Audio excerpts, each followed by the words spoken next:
Coogs House. All right, so yesterday we told you about Alton McCaskill on the move and where guys could end up in the draft and where they could be on the move too. But today, is Coach Kelvin Sampson also on the move? You are Locked On Cougs, your daily podcast on the Houston Cougars, part of the Locked On Podcast Network, your team every day.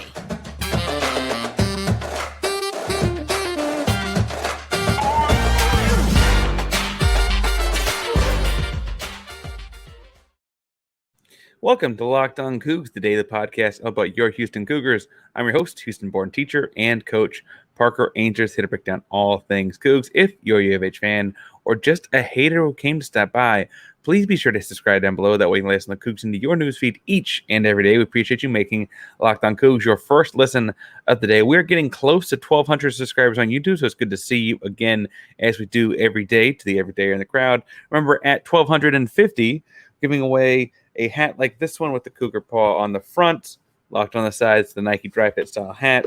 Great hat for the gym, great hat for wherever you like to be and root on your Cougs. Now, I got a couple things to talk about here today, but first, remember that to enter that contest, you got to hit subscribe so we get 1,250. We're doing something every 250 subscribers. And you also make sure that you like and comment so we know you're in the contest. If after listening to this today, talking about Kelvin Sampson potentially taking an NBA job and some baseball talk at the very, very end of this bonus episode, you just don't want to talk Cougs anymore. Tell me, it's the end of the school year for us. What'd you write in people's yearbooks? Generally speaking, I was not quite a Hags person, but some people are those people. All right, so today's episode, first of all, programming update. This is a shorter bonus episode. The full-length episode actually got later today.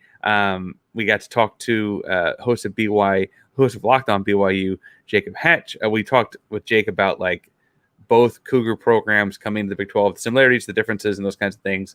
We hope to do more, crossover content with other Big 12 schools to kind of get acquainted with the conference between now and next fall. Obviously, Jake being first because we're both Cougars, but also FanDuel thinks of us both similarly, and we get to that in the episode as well. That's later today. But before we get to that, some breaking news out of Houston on Wednesday that kind of shocked a lot of people that we got to talk about a little bit in the first segment here. And the second short segment, again, this is a shorter episode, will be about the baseball program kind of wrapping up the regular season. Not kind of, but wrapping up the regular season weekend. We're also going to have a bunch of going into the postseason content for you on Monday for baseball. So a lot of baseball talk in a couple days. First things first, though, the news is real. There was a WojBomb dropped on Wednesday afternoon. I get those things on alerts. I'm sure most of you have it as well.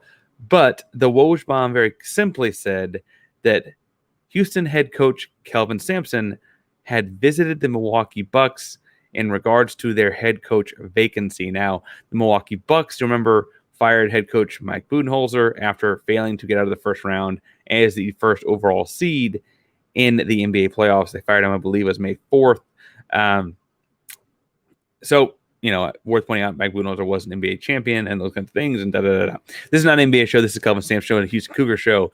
And so I think we got to look at what exactly is going on there. It's worth pointing out as well, just before that, around that same time, the last couple of weeks, it appears, it was reported by a couple different outlets that Kelvin Sampson and Houston were working on a, quote, revised contract.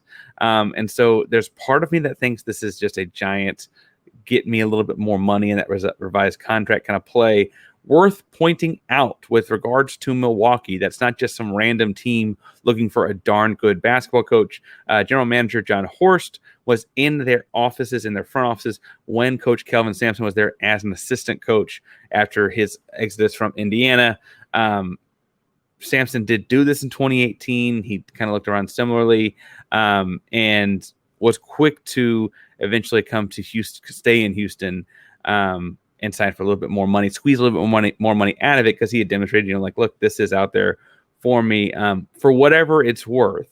Some people have argued it's posturing. Some people have argued it's fake. And some people have argued Sampson's very far from both of those things. But Sampson apparently did text multiple outlets, Houston Chronicle, Paper City Mag, etc. People that cover the Houston Cougar basketball program that he can't wait to compete in the Big 12. Go Cougs.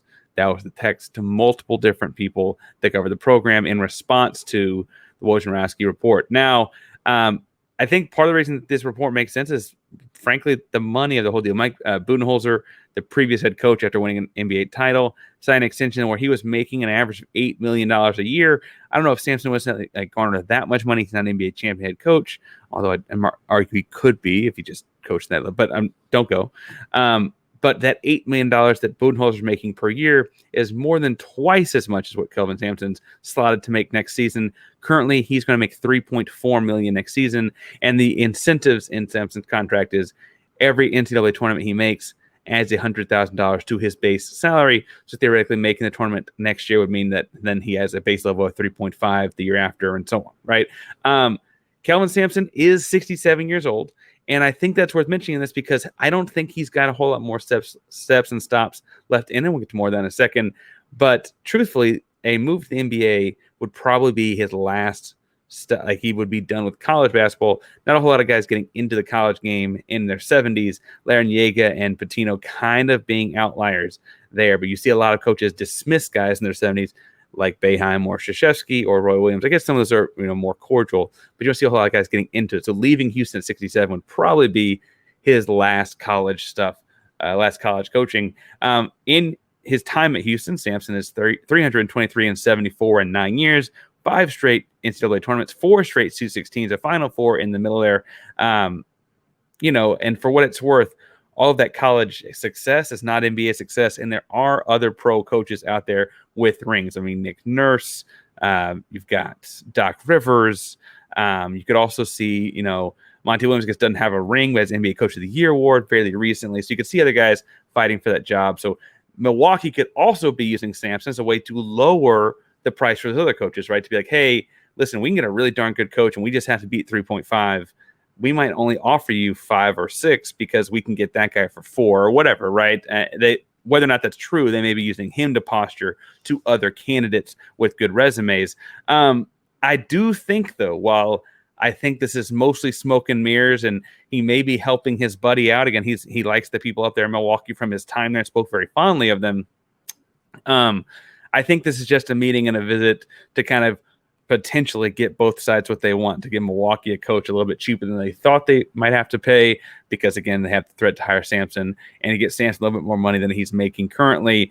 There will be a life after Kelvin Sampson, right? I mean, his son is the head coach in waiting, Kellen. Kellen does, first of all, is a very highly regarded assistant, and lots of people have tried to or have leaked that they would like to poach him at some point, and the family's like, no, he's in Houston. He's going to be here and run this program. Kellen is highly regarded and does a bulk of the recruiting work, works directly with the big men, was a college guard under his father at Oklahoma, understands the system from that vantage point as well. At some point, this will be his program. We're kind of hoping that Kelvin would run it in the first couple seasons of the Big 12 because he is familiar with the Big 12 and high-end basketball, right? But I think that it's safe to say that the program is in safe hands either way. I just don't think that there's any way that Kelvin leaves right now. Pesman did say that there's got to be, this is a quote, there's got to be some forethought, especially at a program that is elite like we are, that what Kelvin and Kellen built to this point, that we make sure we maintain it whenever that happens. Speaking of Kelvin, we want it to be a long time from now. We want to keep it as good as possible for Kellen. Part of that is keeping Kellen here and making sure that Kellen knows there is a path forward to the future financially and a path for him to be here as the head coach and what that looks like. So again, Pesman is looking forward to keeping both guys here long term and to make sure Kellen knows that he will be here longer term. Paper State reported in more detail that Pesman is determined to keep them both here. And I think that's what takes me to things like after the East Carolina game. So if you remember, East Carolina, Houston goes to East Carolina, plays in the state of North Carolina earlier in the basketball season, like mid-February, I want to say. And Coach Sampson is from North Carolina. Remember, his dad is a Lumbee from North Carolina, part of the tribesmen there. And, it represents the area really, really well and thoroughly. And after that game, Sampson outlined his journey from Pembroke, North Carolina, across the country, ends up at Washington State, then ends up at Oklahoma, and then Indiana, and then Milwaukee, and then briefly in San Antonio, and then Houston, and right, and then goes from within Houston from the Rockets to the Cougs. And it was all really, really heartwarming. And he ended that by talking about how, like, in Houston's the last stop. And I understand this visit did happen, and that, like, there are reasons that it would make sense. But I also see Kelvin Sampson as a guy that is a pretty straight shooter on a lot of these things. And I have no indication, again, that he would jump ship to go coach an NBA team. I get why Milwaukee's an attractive option for a bunch of NBA coaches. But again, this strikes me as the NBA front office that Kelvin knows personally is looking to maybe get a little bit lower price tag for the coaches they're looking at. And Kelvin Sampson is looking for a little bit higher price tag for the job he's got. And he and his buddy in Milwaukee are both like, oh, we can help each other out here, right? Would not be the first time that kind of thing happened in the soap opera or drama that is NBA coaching carousels. But it's also worth pointing out that, like, if technically if this were to happen, the sky would not be falling for the city of Houston or the University of Houston for sure. Quite interesting timing from a lot of fronts. For one, the Houston Cougars are in the middle of trying to find someone to fill that last scholarship spot. I'm sure we'll hear more about that in coming days, but the transfer portal having closed a week ago and NBA combine stuff happening and the lottery and that kind of stuff, I'm sure somebody will be coming back to school and find a spot in Houston very, very soon. With that last scholarship spot Houston has available. Also interesting from it's not exactly like the dead period of the offseason where nothing's happening. You've got recruiting happening for 2024s, and Houston's got some guys, but could fill out the class more thoroughly and stuff like that. All interesting things, especially when you factor in that, like, this kind of came out of nowhere. There was no indication that Kelvin Sampson was looking at pro jobs or that he would be.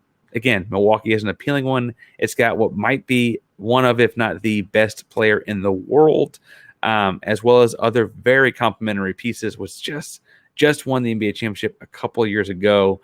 I just, even as appealing as that is, don't think this is a real thing Sampson's actually looking at as much as he's looking at to just make a little bit more money. I think aside from the relationship with Milwaukee, 2018, the same kind of thing happening makes me think it feels more and more and more like that. The other interesting piece of this is that Kelvin Sampson's kind of making the media tour this week, including throwing the first pitch out at the baseball game on Thursday. I want to talk some more about those baseball games with Cincinnati that start this weekend, start on Thursday. However, first, let's talk about something you should wear when you go to the ballpark to watch these games, and that are your bird dogs. Now, I tend to think I look and feel better wearing bird dog shorts out and about on the weekends. I like the pants to work. They're a comfortable khaki to wear to work. They're versatile. It's one pair of shorts or pants that I can wear to the golf course, to work, to a meeting, to, if my wife and I go on a date, even. It's been a long time since one of those. Probably need to do that. My bad. Hanging out with friends, out in the pool, out working out, wherever you can do it. And all of those different things. I've got them on. I'm not going to stand up and show you. I got them on right now. They're super comfortable. Got a nice liner to keep things in place as well.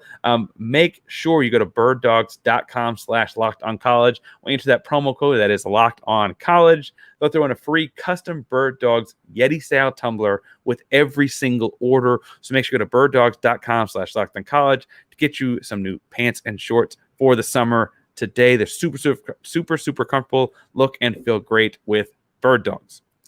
All right, last and quickly, Kelvin Sampson is throwing the first pitch for Houston versus Cincinnati this weekend.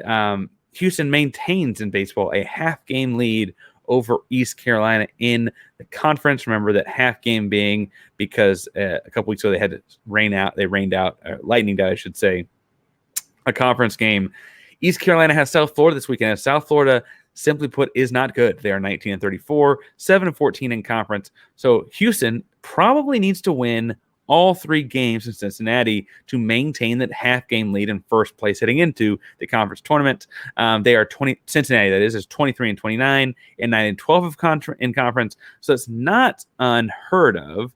I will say that while it's not unheard of, like weird things happen in baseball. Not only is there no crying in baseball, weird things do happen in baseball. Houston themselves, for instance, is 31-20, but 15-5 in conference. Remember, they had a losing record, 12-13 just before conference play, and are now 31-20. So again, weird things do happen in baseball, but that 31-20 is starting to look better and better as the year goes on.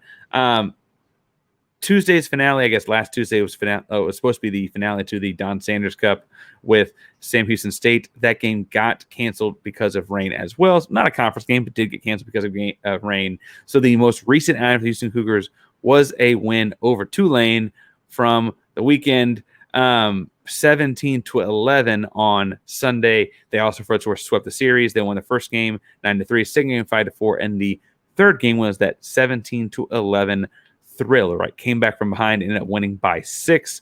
Big time game on Sunday. Hopefully has a more big, high-scoring outing against Cincinnati this weekend.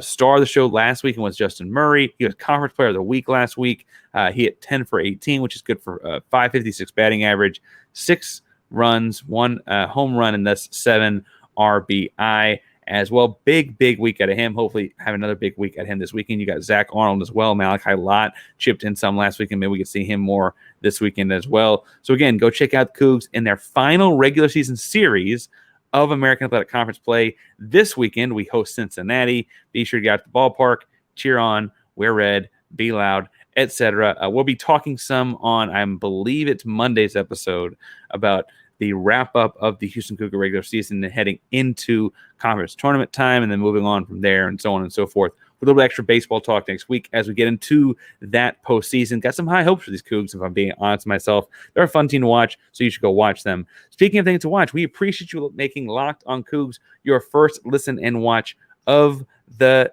day. Remember, we're having a second episode come out later today. So if it's like after lunchtime, go check. It might be up right now. That's a crossover pod with Locked on BYU. Thank you all so much for making us your first and potentially second listen of the day, I guess I should say at this point. If you're looking for a second or third listen of the day after listening to a bunch of stuff on the Cougs, I'm going to recommend, well, I guess I probably ought to recommend Locked on BYU because he's done a bunch of these crossovers. He's already been doing that. We're doing that over the course of the summer. He's doing that this spring with other Big 12 schools. So go check that out. Also want to recommend Locked on Rockets. Jackson's doing a great job grappling with the fact that Houston Rockets have the 4th overall pick and not the 1st overall pick. So make sure you go check out that show as well. Locked on Cougs, the proud member of the Locked on Podcast Network. That means your team every day. Go Cougs.